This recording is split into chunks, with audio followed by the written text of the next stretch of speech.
첫 번째 내용에서 욥과 그리고 요셉을 보았고요. 그리고 또 그 다음 주간에는 실제로 유혹을 당했지만은 극복한 다윗 왕에 대하여서 중심으로 했습니다.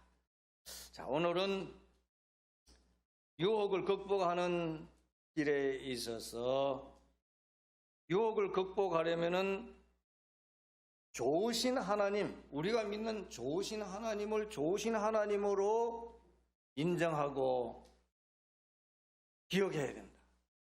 기억해야 된다는 것은 믿어야 된다는 말씀이죠.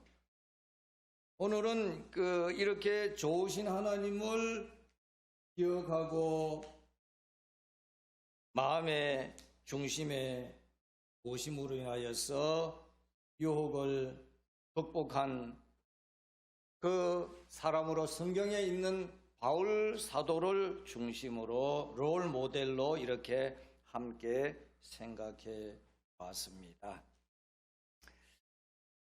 그래서 유혹을 극복하려면은 좋으신 하나님인 것을 우리가 믿는 하나님을 그렇게 인정을 해야 된다는 것입니다. 내가 믿는 하나님이 좋으신지 나쁘신지도 모르고 그냥 믿으라 하니까 믿는다. 믿으라 하니까 믿는다 하는 것도 따르는 것도 중요하지만은 우리가 내가 영접한 예수 그리스도는 하나님이시고 신분이다. 이것을 언제나 잊어버리지 않고 기억한다면은 어떠한 유혹과 시련도 어려움도 장애물을 이렇게 넘어가듯이 극복할 수 있다라는 의미를 한번 생각합니다. 그래서 오늘 주신 말씀 본문 17절 그 말씀의 모습을 보면은 하나님은 우리에게 좋은 것을 주시는 분이라는 것입니다. 우리가 시련 혹은 유혹을 만났을 때 우리의 대적자 마귀 사탄은 우리 속에 찾아와서 이렇게 속삭입니다. 하나님이 정말 너를 사랑하신다고 생각하느냐? 하나님이 과연 좋으신 분이라고 너는 믿느냐? 이렇게 이제 질문하는 것은 다른 면도 있다. 생각해봐라. 그렇게 우리가 믿는 하나님에 대하여서 이렇게 좀 방향을 틀으려고 하는 그런 유혹의 마음을 우리에게 준다는 것입니다. 그렇게 하면서 접근하는 그 사탄 마귀는 사탄 마귀가 주는 시험과 하나님이 주는 시험과는 그 차이점이 다르다고 그랬잖아요. 사탄 마귀가 주는 시험은 아주 뭉그러뜨려 버리려고 아주 파괴해버리고 무너지게 하는 그런 목적이 있지만은 하나님께서 우리에게 주는 시련과 유혹과 시험은 세워주려고 더 좋은 것으로 주시기 위하여서 그렇게 하신다는 것을 생각했습니다. 바로 이것은 사탄이가 우리에게 다가올 때는 우리를 좋은 삶으로 만들어 주려고 하는 것이 아니라 우리의 삶을 무너지게 하려고 하는 그 목적을 가지고 달려든다는 것입니다. 그 순간 이미 우리가 이제 그 마음에 생각할 때에 사탄인 마귀가 이제 속삭이는 그런 소리에 하나님이 좋은 것이라고? 너가 믿는 하나님이 진짜 좋으신 분이야? 응? 이런 면도 있잖아. 네가 살아가는데 이런 어려움들이 있잖아. 그런데 그런 거 좀 좋게 해주시는 분이 돼야 되는데 하나님 그렇지 않잖아. 그래 좋으신 하나님으로 믿어? 이런 이제 속상이 있을 때 오늘 우리는 그래도 하나님을 바라본다. 그것이 이제 어디에서부터 시작되냐면은 성경에 나타난 바울 사도는 어디에서 그것을 중요하게 믿냐 하는 모습은 바로 로마서 8장 32절 말씀에 이런 말씀을 봅니다. 자기 아들을 아끼지 아니하시고 우리 모든 사람을 위하여 내어주시니가 어찌 그 아들과 함께 모든 것을 우리에게 은사로 주지 아니하시겠느냐. 바로 이 말씀, 바로 이 생각을 바울 사도는 가졌기 때문에 어떤 경우라도 바울 사도는 하나님을 좋게 생각하고 하나님은 나에게 정말 복되신 분이다 이렇게 믿고 있다는 것입니다. 그래서 이제 환난 중에도 소망을 가지게 되는, 그 환난 중에도 소망이 있다고 하는 것은 이 환난을 통하여서, 하나님이 주시는 환난을 통하여서는 조금 전에 말씀드린 대로 그 환난을 잘 극복하면은 거기에 더 좋은 것으로 하나님께서는 채워 주시겠다는 것입니다. 그거를 이제 바울 사도는 알았기 때문에 이런 그 로마서 5장 3절에서 5절까지 말씀도 할 수 있었다고 볼 수 있습니다. 다만 이뿐 아니라 환난 중에도 즐거워하나니 이는 환난은 인내를, 인내는 연단을, 연단은 소망을 이루는 줄 알미로다. 소망이 부끄럽게 아니함은 우리에게 주신 성령으로 말미암아 하나님의 사랑이 우리 마음에 부은 바 됨이니. 하나님의 사랑을 우리의 마음에 더 부어주기 위하여서 우리의 마음을 더 그 하나님의 사랑을 담을 수 있는 그릇이 되게 하기 위하여서 우리의 마음을 때로는 이렇게 정비하는 과정에서 내가 생각할 때는 막 아프고 왜 이러지 하는 그 실망도 막 생기게 되고 막 그런 모습이라는 것입니다. 그러나 믿음으로 좋으신 하나님을 바라볼 때 그 모든 어려움과 역경을 이기고 난 뒤에 욥에게 주신 것처럼 갑절의 은혜로 하나님께서는 베풀어 주신다라는 말씀이 바로 바울 사도에게 있어서도 그런 모습으로 이 로마서 5장 그 5절의 말씀에서 소망이 부끄럽게 아니함은 우리에게 주신 성령으로 말미암아 하나님의 사랑이 그냥 주어지는 것이 아니라 물 붓듯이 부어진다, 그 말씀입니다.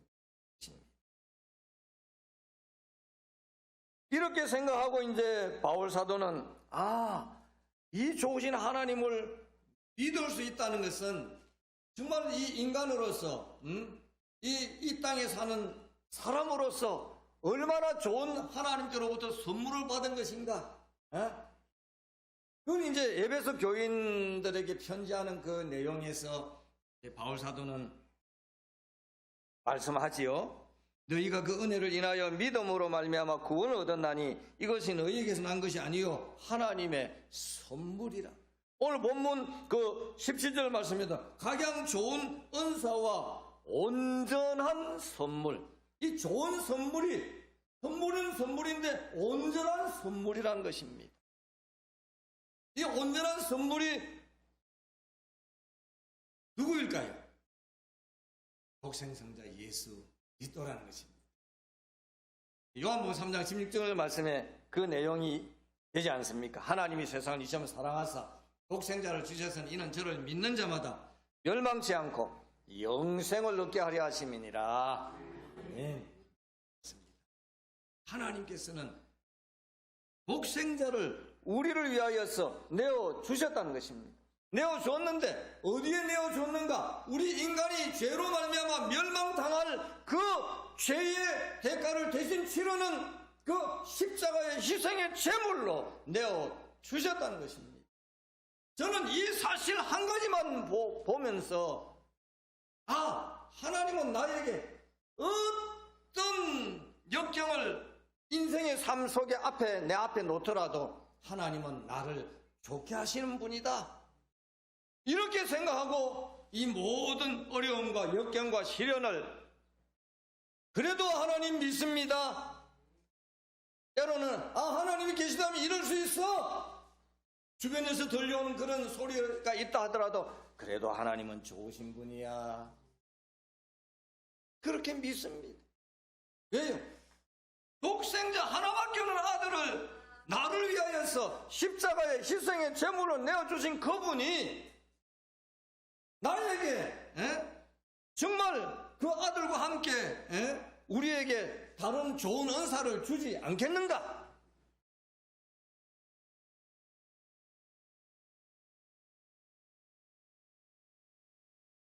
바울사도 역시 참 자랑거리가 많은 사람이었습니다. 사람들이 비난했습니다. 너가 왜 죽을 둥 몰두하면서까지 그렇게 복음을 전하고 있어?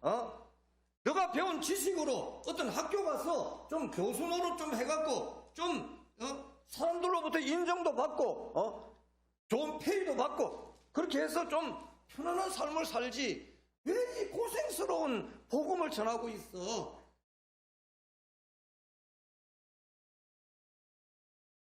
네가 어떤 뭐가 있기에 그렇게 하는 거야? 그럴 때에 바울 사도는 나에게 은혜를 베푸시는 그 하나님은 정말 좋으신 분이라고. 내가 비록 내 몸에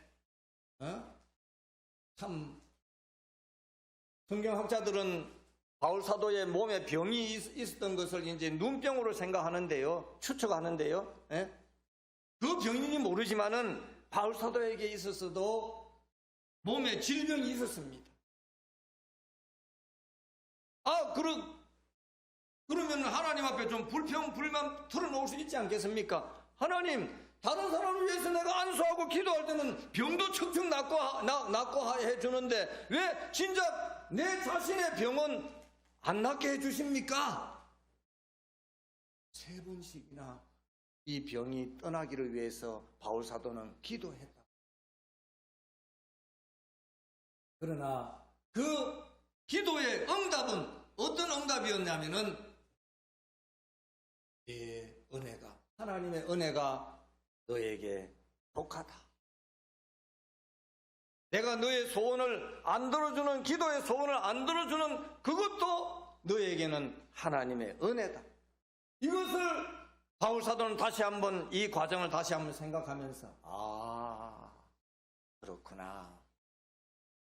하나님이 내가 인간적으로 좋은 출신, 좋은 배경, 그리고 학문적으로도 가방끈이 당시에 최고 학문인 가말리엘 학문을 나올 정도로, 그리고 율법에 대해서 빠삭하게 알고 있는 이 바울 사도에게 만약에 몸에 있는 건강까지라도 이렇게 했다면은 바울 사도가 좀 교만해지지 않았을까?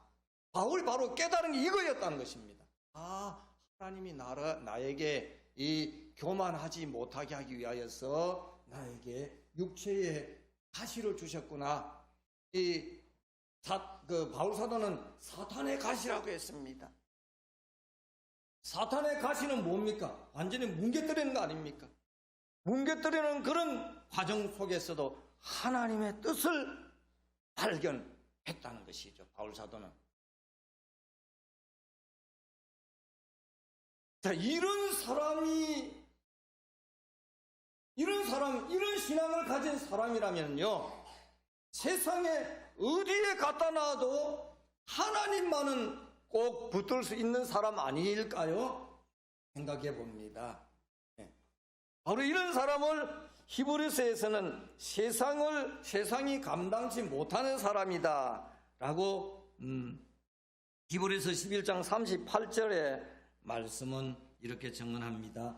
이런 사람은 세상이 감당치 못하도다. 저희가 광야와 산정과 암혈과 토굴에 유리하였느니라. 이 히브리서 11장은요 믿음장인데, 이 특별히 11장 38절에 나타난 저희가 하는 것은 초대교회의 당시에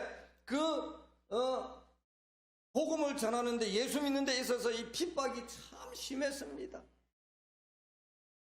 특히 네로 황제의 그 핍박으로 인하였어요.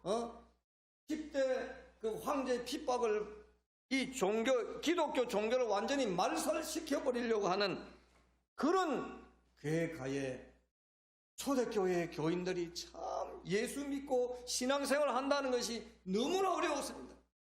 오늘 우리처럼 이렇게 편안하게 교회에서 예배를 드릴 수 있다고 하는 것은 얼마나 다행스러운 일입니다. 당시에는요, 이렇게 집회를 공개적으로 못할 위치였습니다. 그래서 광야로 도망가고 산중에 산에 들어가고 또 산속에 굴에 들어가서 신앙을, 하나님 바라보는 신앙을 유지했다는 것입니다. 그 히브리서 11장에 보면요, 예수 믿는 데 있어서 이 핍박을 받는 그 모습을 한마디로 이제 표현하는 말이 있는데요, 그 말이 뭐냐면 톱으로 켠다. 톱은 나무나 켜고 이렇게 건축 재료로 쓰기 위해서 나무를 이렇게 재단하고 켜는 그런 건데, 사람을 켠다. 그 예수 믿는다고 하는 그 사람들을 톱으로 켜서 죽인다는 그런 말씀. 얼마나 잔인한 그런 모습. 이런 것을 피해서 짐승의 털을 쓰고 사람같이 않게 하기 위하여 짐승의 탈을 쓰고 불 속에 있기도 하고, 이 바울사도와 같은 믿음을 가진 사람은 바로 이런 사람, 이런 히브리서 11장에 나타난 이 초대교회 교인들의 믿음과 같은 이런 사람들이었다는 것입니다. 이런 사람이라면은 세상에 어디 가다 놔도 신앙을 잃어버리지 않고 어떤 세속적 유혹이 오더라도 그 유혹을 여건히 넘어가고 극복하는, 신앙에 어떤 장애물이 오더라도 넘어가고 헤쳐갈 수 있는 믿음의 삶을 살 수 있다는 말씀입니다. 그래서 오늘 우리들이 유혹을 극복하려면은 이 좋으신 하나님 인정하고 기억하고 믿어야 한다 하는 말씀입니다. 자기 아들을 아끼지 아니하시고 우리 모든 사람을 위하여 내어주시니가 어찌 그 아들과 함께 모든 것을 우리에게 은사로 주지 않겠느냐. 우리는 이걸 생각하면서, 오늘 말씀 생각하면서 본문의 말씀이 좀 쓰여져 있습니다만은 맨 밑에 오늘 본문 말씀 우리 다시 같이 한번 읽어봅시다. 시작. 각양 좋은 은사와 온전한 선물이 다 위로부터 빛들의 아버지께로서 내려오나니 그는 변함도 없으시고 회전하는 그림자도 없으시니라. 아멘. 하나님 아버지 감사합니다. 이 세상을 살아가는 데는 참으로 많은 어려움들이 있습니다. 특별히 신앙을 지키면서 살아가려고 할 때는 너무나 어려움들이 많이 있습니다. 세속적인 삶의 방법과 신앙의 삶의 방법이 다름으로 인하여서 여러 가지 어려움들이 있지만은 우리를 죄악에서 이끌어내시고 멸망치 않고 영생을 얻게 하신 하나님께서는 온전한 선물이 되시는 예수 그리스도를 우리에게 십자가의 희생의 제물로 내어 주시기까지 우리를 사랑하시고 있다고 하는 것, 오늘 또 이 믿음을 가지고 믿음의 롤 모델로 바울 사도를 생각했습니다. 그러므로 우리들의 생활에 있어서 어떠한 삶 속에서도 이 믿음만큼은 잊어버리지 않고 퍼뜨리지 아니하도록 초대교회의 교인들처럼 하나님을 끝까지 바라보고, 하나님의 뜻이라면은 지금 내 생각과 내 뜻과 안 맞다 할지라도 하나님의 뜻은 인정해 드리는 그런 믿음의 삶을 가진 신앙의 용사로서 어떠한 어려움들이 오더라도 신앙으로 믿음으로 다 헤쳐나갈 수 있는 바울사도와 같은 믿음의 용사들이 다 될 수 있도록 주님요 도와주시옵소서. 예수님의 이름으로 기도드리옵나이다. 아멘.